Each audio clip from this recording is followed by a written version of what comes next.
وأصحابه هم الخيرة من البرية وبعد. بدأكم شكري الله سبحانه وتعالى. Si kila shukrani useme alhamdulillah, lakini pia nakutaka sala na amani zimwendee pamoja na kumfikia naye si mwingine ni kiongozi wa umma Bwana Mtume Muhammad sallallahu alayhi wa ala alihi wa sahbihi wa sallam. Allahumma salli alayhi. Tumesimamishwa imtithal al-amri tu, ni kwa ajili ya kutekeleza amri za baba zetu, mashekhe zetu, walimu zetu, kwa kila cheo kikubwa cha ualimu kwetu sisi. Na mimi sina budi niseme kwa makamu haya tartaji fuadi kamithli tayli barralahu al-matar. Tumesimamishwa pia katika kule kuamrishwa kusimamishwa, tukapewa mada. Mada yenyewe ni mtume na akhlaqi. Kwa elimu yangu fupi na uelewa wangu mdogo, na mimi mada yangu ilikuwa kama ya ndugu yangu, ila tatizo kaniwahi. Nimekaa pale nikaona niongee nini. Allahu huwal musta'an.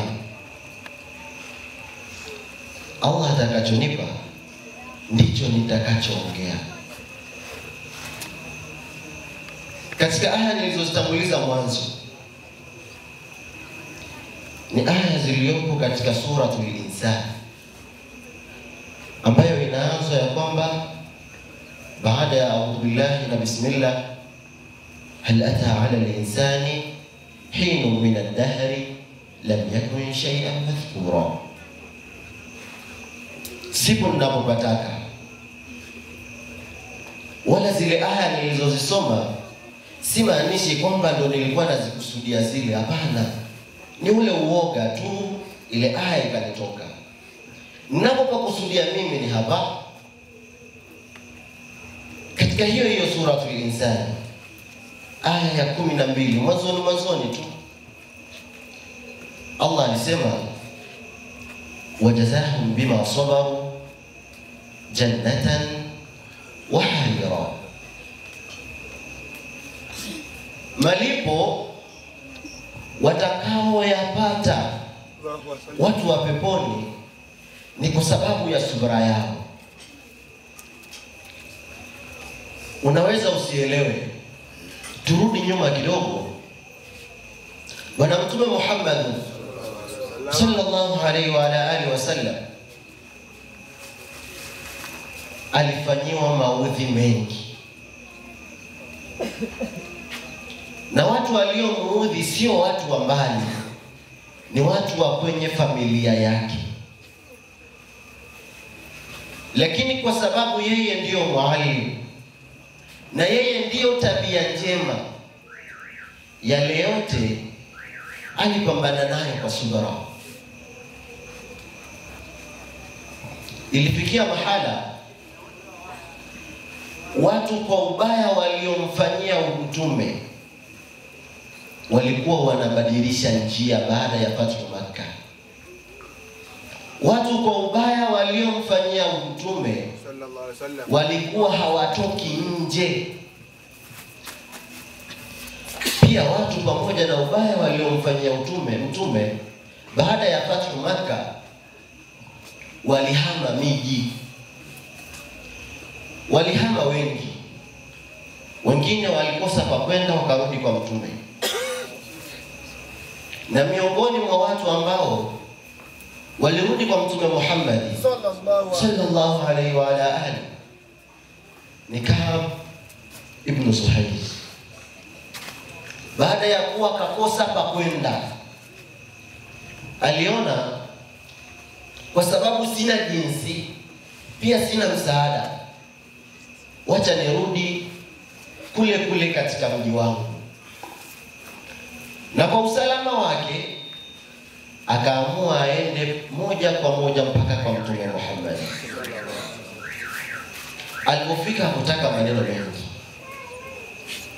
baada ya salamu na akashuhudia ya kwamba ashhadu an la ilaha illa Allah wa annaka Muhammadur Rasulullah, na Mtume kumsamehe yale mabaya yote aliyokuwa amemfanyia.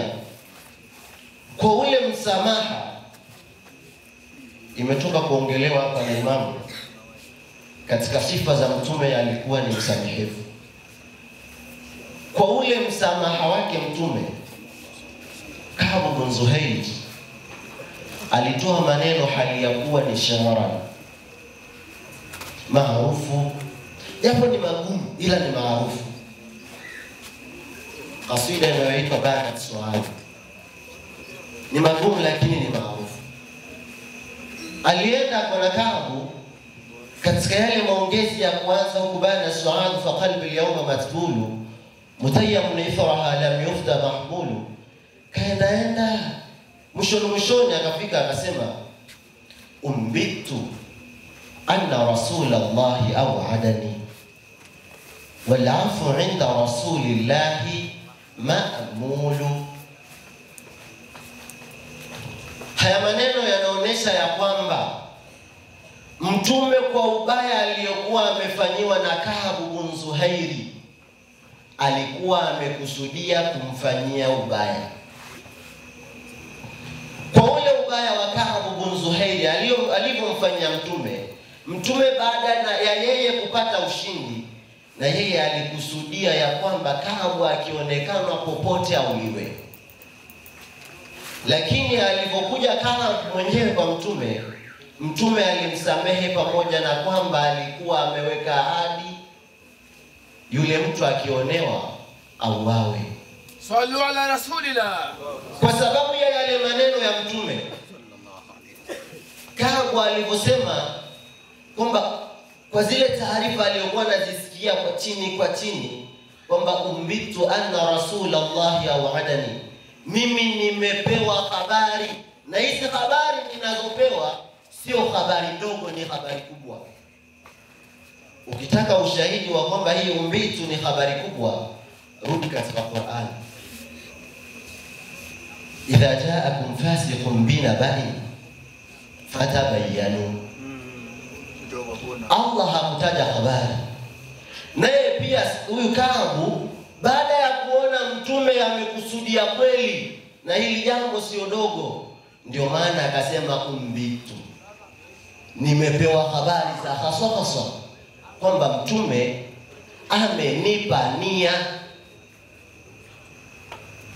Lakini akajiwahi kwa kile alichokiona kwa Mtume, akasema walafu inda rasulillahi ma'mulu.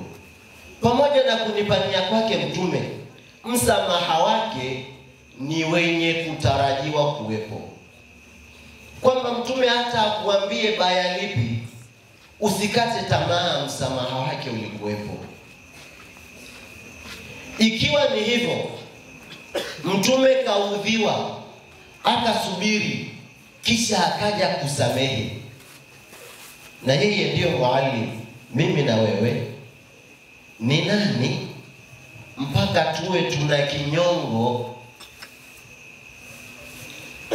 Mfano mbaya ila acha tutoe. Vile vinyongo vinaitwa kisokoro kwinyo. Kidogo anavyo watu wa pwani kule. Mtu akikuchukia ni mpaka kiyama. Yaani ukimuudhi akakuchukia, yaani huyo akakuchukia mpaka kiyama.